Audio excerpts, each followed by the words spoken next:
Aww, isn't it peaceful? Oochie! Oh dear.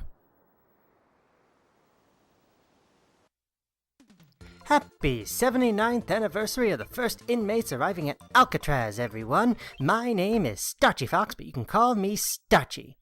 Don't mind the fact that back there was a continue option on that screen. I had a failed recording of this where I had set my computer's onboard mic to record instead of my condenser mic, so hopefully this will be a little bit smoother this time around. But we are here in the first stage of the Dynablade subgame, Peanut Plain. Yay, alliteration. Now, in my opinion, this is really where the Kirby Super Star game starts to come into its own. Before it was really quite beholden to the design choices of the original Kirby's Dream Land and the explicatory nature of the Spring Breeze game to introduce new players. But here we start to see independent design choices, and I will try to comment on those as I see them and interpret them. Things are going fairly quickly here with the cutter ability. I want to get rid of it here, though, and absorb this waddle-doo, because here there is a bomb block that one can only reach with the beam whip ability. So they do come up with interesting ways to use the unique powers that Kirby encounters starting here in this particular game. And later on we'll see some additional puzzles. But... what? Kaboo! Please move. Thank you. And you, what'll do? Get out of the way. I prefer to go alone. In through here, one can see a secret area. I want to just eat this fellow quickly to showcase the sleep ability. Oh, he's not waking. Oh, night sleeper. But that has been in the Kirby series since, I believe, Adventure. And just incapacitates Kirby for a little while. And this is another new mechanic here, these pedestals. They will regenerate a new power every time Kirby goes over them, and they will give Kirby whatever power corresponds to them. This is the sword ability, which is roughly based off of the abilities of Link from The Legend of Zelda, and even his cap is based off of Link here, albeit with a white trim and a little white kitty bob at the end. Oh, it's adorable. But I'm going to do something a little bit interesting with this power. I have the sword of a hero in my hand. I can fire sword beams if my health is at maximum, and I will go through this entire game of Dynablade without losing this sword of the hero. For I am Kirby, and I have a blood glucose spike! Actually, that is something I wanted to talk about, because I had been giving some thought, rather probably too much thought, to how the Hyper Candy might confer the abilities to Kirby that it does. And for those that have read my channel information, you know that I am a food scientist and specialize in carbohydrates, so I spend a lot of time thinking about this sort of thing. But there are some schools of thought that say that cellular regeneration is an ability proportional to the resources of the body at the time, which includes glucose in the blood for production of cellular energy, which in turn will allow one to regenerate lost cells much more quickly. So I think it is conceivable that Kirby may in fact be hurt by all of these enemies, but regenerating his cells too quickly to even care. Now this is the Cook ability, which allows Kirby to make tomatoes out of enemies by throwing them in a cauldron and salting them. I don't get it either, but suffice it to say, it allows Kirby to use a one-time ability, clear all the enemies off of the screen, and turn them into food items for recovery. The enemy that we just fought back there was Chef Kawasaki, who made his debut in this game. He appears in later games in the series, and was in fact playable in Kirby Star Stacker for the Super Nintendo. I won't try to pronounce the Japanese name of that and embarrass myself, but here we are in the second stage of Dynablade, Marshmallow Castle. Yes, no alliteration for you. I suppose I suppose that might only be because all of the C words that I can think of are harsher sounding or are animal foods, which might not give quite the connotation that the game designers wanted, especially for this softer looking aesthetic. We were just ambushed by what are called the Meta Knights there. Spoilers, Meta Knight is in this game, but we'll get into that later. One simply defeats all of them to pass on to the next room. And here we have a secret area. This fellow has an ability that I think is interesting, but not needed here. We need only a sword. The sword of the hero! And a 1-up.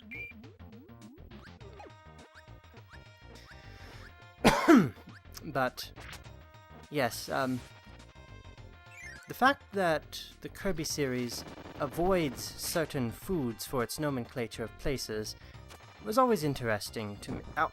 No, no, give me that, give me that!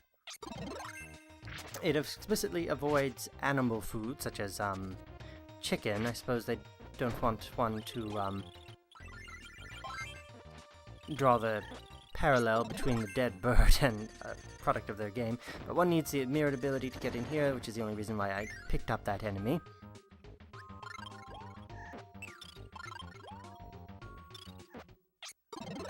Speaking of chicken, I am recording this on a Sunday afternoon and have a nice pot of, severed bird legs and prehensile feet going on the stove at the moment. Looking forward to it. It's gonna make a nice soup. Lots of collagen. Ooh, ice cream and orange. I had an ice cream and orange just the other day. Made a nice lunch. Okay, note this door. Note where we're going to come out over there. And watch where we go. I think this is very inconsistent. We enter an auto-scrolling section here. I can't... wish I could speed this up a bit. But this is an extremely long corridor, and I'm wondering where it is coming from, and why are there coconuts hanging from the ceiling? I'm getting distracted by the fact that I'm so confused. But why are there coconuts in this marshmallow castle? Plan pumpkin. I think. Some builder somewhere was, or some decorator somewhere, I should say, was very bored one day, decided to put exploding coconuts in the hallway, just to make the guests' lives interesting. Look where we come out! There is no room for that corridor anywhere, unless it just wraps around the entire building. Goes in a big circle, in which case, what's the point? Ugh, I don't know. Okay, in this part of the stage, I am going to make Blade Knight once again, so we can take over, because this is a section designed for the wheel ability. And good, he didn't grab it. There's a pedestal up there. I was afraid he might get a little overzealous and grab the power. But let us just rocket through the stage, and we can dispose of this ability once we get to the end, which we're quite close to. And there's the end right there. Oh, Late Night. No, he's mine. Hello, Bonkers. Haven't seen you in a while. Yes, Bonkers, I think, might be the most common mini-boss in this game. I'm actually going to have to count that a bit later, because I am somewhat curious now that I say that. And again, make Blade Knight just to keep our sword in hand, but I need the hammer to demonstrate something in this next area. Down here we have, ooh, chicken and peaches. And it's another nice supper, in fact. Kirby has nice taste in what he has for dinner. Here there is a post that can only be affected by the hammer ability and the stone ability. We don't have the latter, but we can use the former. So now we destroy the entire castle. Aw, par for the course though. Kirby, you're so adorable when you're destroying things. And get 3 1-ups in this little secret area that's hardly secret, and move on. Now, I didn't remark on this goal game before, but it is actually rather similar to some other timing games that occur at the end of levels in the Kirby series. I believe Kirby's Adventure, Kirby's Dream Land 2, Kirby's Return to Dreamland had similar minigames being played. And, ooh, what's this? It's the letter E. What does it do? What is this? What is this? What is this? Oh, it's just another mini-boss. I wish I could comment on this mini-boss further. I actually don't remember the name of it. But that does bring up a point.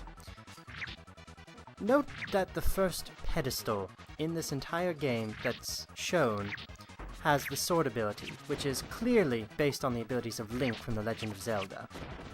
Note also that the second game in this package has a map overworld that's somewhat similar to the Adventures of Link. Coincidence? I think not.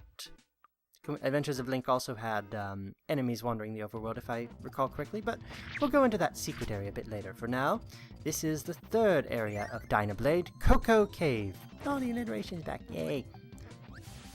I'm not going to be getting this Wisp power-up, simply because I think it would fit much better later, and everyone gets the Wisp power, or the Wisp enemy. It gives the Plasma ability, which is annoyingly easy to use.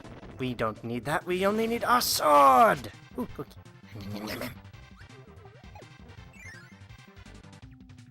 Now, this will be a bit tricky, trying to get up here. Now, I did have another point that I wanted to bring up regarding the naming of these stages. I was very captivated by Kirby as a young lad. Now, I grew into a food scientist, so it's fairly obvious that I enjoy food and always have. But it seems to me that some of the best children's literature has made use of the fact that children really like to eat. And as such, they will take to, I think, themes based around eating in games or in books like this. An example that comes to mind is Lewis Carroll's Alice's Adventures in Wonderland, because in that story, if I recall correctly, Alice eats cakes, drinks cordials, eats, of course, mushrooms, to change in size throughout the story. And that always stuck with me as a child. I'm perhaps just judging this on my own, based on my own predilections, but I think that is also one of the reasons why Kirby has done so well. Mr. Sakurai seems to know this. Now, in that last area, you want to get over above the one-up before you break that block, because it will fall quite quickly. Get out of the way, Jim. Yo-Yo Jim, I mean. Get out the way, Jim! Sorry, folks. Don't know why there's a frozen area in here, or perhaps that's just chilly, making this area seem frozen by the power of suggestion. I don't see any other features that would denote ice, necessarily. But note those 3 food items down there. They'll be important to... Oh, no. No. Oh, thank goodness. We did not lose our sword! Oh, I was scared there. I didn't know what I would do if I'd lost this. Probably done another take of this, actually. Ow. That is just cruel, forcing Kirby to ram into something with his face to break the block. But then again, we are dealing with a game in which Kirby is slicing through some innocent creatures here just for being in the way. I think it's pretty par for the course. Now, I am a bit concerned about this mini-boss. Yes, spoilers, there's a mini-boss here. This is Bugsy. I believe he made his debut in Kirby's Adventure, so this is a repeat performance for him, but he has quite a lot of health. He may in fact have the most health out of any mini-boss, but I'm not entirely certain of that. And one attack from this chap will... Ooh! Will spell the end of me. But I don't want to lose my sword! It's more like a kitchen knife, really. Oh, I can get behind that as a kitchen knife. Kirby is a cook, after all. I think we've seen that already. Get out of the way! And this is going fairly quickly. We're already at the end of this third stage.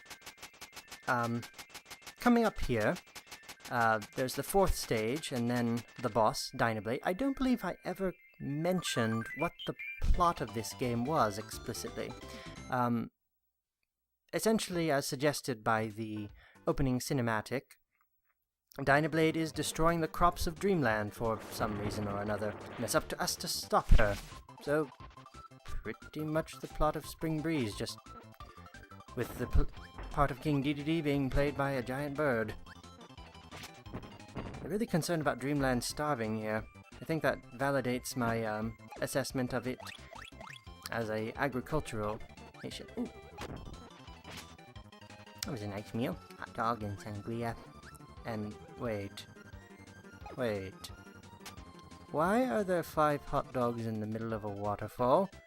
I mean, yes, it's pointing downward, I see that, but why hot dogs? Why? I don't understand. They would get soggy. Of all the food items to choose, why that one? Soggy hot dogs do not sound appealing even to Kirby. But this is a secret. This part will put one in this particular area here. Now, note these 3 1-ups here on the other side of this wall. I will not be getting them just because I would have to give up my sword power to do so, and I'll show you what I mean. Here we see a new mechanic. These cannons, they act similarly to the barrels in Donkey Kong Country. They will fire Kirby in either a static direction or in a direction of your choosing upon a button press. I'm going to attempt to not get hurt here and absorb this fire ability just to demonstrate what it's used for here. This fire ability has a invincibility aspect associated with its charging move, but I would have to give up my sword ability in order to get all the way down there because, well, the computer player is an idiot. Let's just get through this next little section here. Oh, I don't think I ever mentioned the name of this particular segment. This is Candy Mountain! Blood glucose spike! And without the obligatory Charlie the Unicorn reference. Now, I remember seeing on an old episode of the Lawrence Welk Show a performance of Clarinet Polka, which is the song that's played at the end of the Charlie the Unicorn Flash. And it always was a bit perplexing to me that people didn't know what that song was, even though the tune was used in that. It's very old. It's I think it came out in around 1900, but don't quote me on that. Here we needed the flame power to get to this secret area by lighting the fuse of that cannon, as you can see here. Now, take a look here at these 3 food items. These were in Cocoa Cave as well. And indeed, in that first area of Dynablade, we saw cheesecake, a jam drop cookie, and cherries grouped together. It seems that in the game's memory, there are specific associations between these food items. Otherwise, I can't think of any reason why they keep appearing together. So, go left at the start of this past area, you'll find the second switch. It's, well, slightly hidden, and ooh, shiny. I want to hit it with my kitchen knife! Okay, maybe that wasn't such a good idea. This, that switch causes a great deal of lava to pop up all over the ground. It makes things a little bit, spicy. Okay, this lovely fellow up here, next to the crash enemy, is Tak. He will take your power if you let him. And I absolutely must not let him. I will not give up my kitchen knife! No, Tak. No, you're a naughty boy. No, don't you dare. Okay, good. Oh, some nice cool water. It's nice to get away from that George's hot lava. Nice glowing. I don't know what I'm on either. This is the second to last segment here. Now, in my previous take of this, I really wish I had been able to preserve it. I had one of these... There we go! It happened again, I don't know why. The scarfy just rockets off the screen for no reason. I have never seen that in a previous playthrough, but apparently twice in a row for some reason. And again, ice cream and a buttercup squash. What is the association of these? But at any rate, here we come to an area that somewhat perplexes me.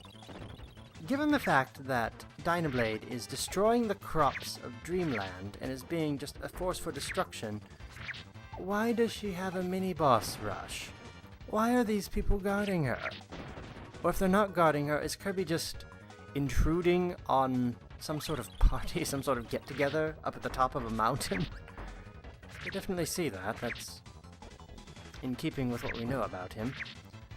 And this is the third appearance of Bonkers. I'm going to try to keep a note of how many times he appears, because he also appears quite frequently in later games. He may well be the most frequent boss in this entire game. Oh, chicken. Oh no! It's a trap! It's a trap! It's a trap! Don't hurt me! Don't hurt me! Don't hurt me! But, no, I think we're fine. These are Poppy Brothers seniors, and they have the lowest health out of any mini-boss in the entire game.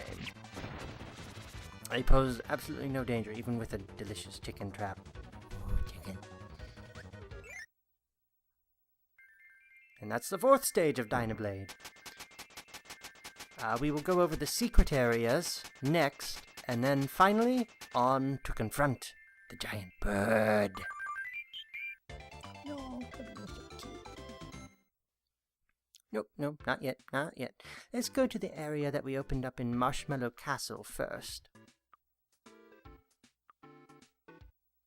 Oh, what's this? This is a gallery of sorts for different powers. Up at the top and the bottom here, there are areas with enemies in them, and down here, there are some recovery tomatoes. These areas just allow one to pick any power that they want to go through in the game, and test them out on enemies. I do like this idea quite a bit, and the song that you heard playing there was a arrangement of the original Kirby's Dream Land Castle Dedede Boss Rush theme, which was done by Mr. Ishikawa as well.